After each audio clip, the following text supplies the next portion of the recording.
আব্বা, আমি আইল টেস্ট করতাম। আমারে টেকা দাও তাড়াতাড়ি, আমার টেকা লাগবো। এ তুই আইল কাটতে?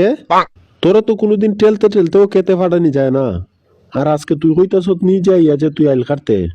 আমরাও তুই খেত আছে, যা যা গিয়ে আইল কাটতে থাক, নিজের কাজ করলে লাভ আছে। হ্যাঁ রে, আমি আইল কাটবার কথা কইতাছি না, আমি আইল টেস্টের কথা কইতাছি। আইল টেস্ট করতাম। হ্যাঁ রে বেটা, তুই কি তো আমার অশিক্ষিত মনে করস না তা? বাংলায় যেটারে আইল কয়, ইংলিশে মনে হয় এটারে আইল টেস্ট কয়। আজ এই রেখে টেকা খরচ কইরা মানুষ এই আইল খাটাইতাম, তুই ওই কে থেকে আইল খাটতে থাক। হাই রে, ই বেটার ঘরে বেটার লই আছে, কই যাইতাম আমি? কই কিতা আর ই বেটাই বুঝে কিতা? হ্যাঁ রে, আইল কাটবার কথা না, আমি কইতাছি আইল টেস্ট একটা কোর্স আছে, কোর্স। ই কোর্সটা আমি করতাম। ইটা করতে আমার 20,000 টাকা লাগবো। তাড়াতাড়ি টাকা দাও। খমিনের বাচ্চা, তোর মুখে কি টেকা ছাড়া কোনো মাত নাই?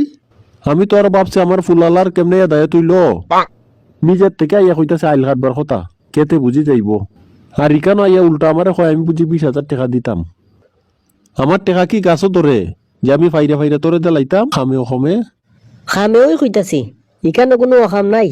মানুষ এখন আইল টেস্ট কইরা ইউরোপ আমেরিকা যাইতাছি গা, আর আমি এখানে দেশ বইয়া হাঁসের ডিম পারি। হাঁসের ডিম অত পারতে পারস না? যদি হাঁসের ডিম পারতে পারতে তাইলে তো ভাল আসলো।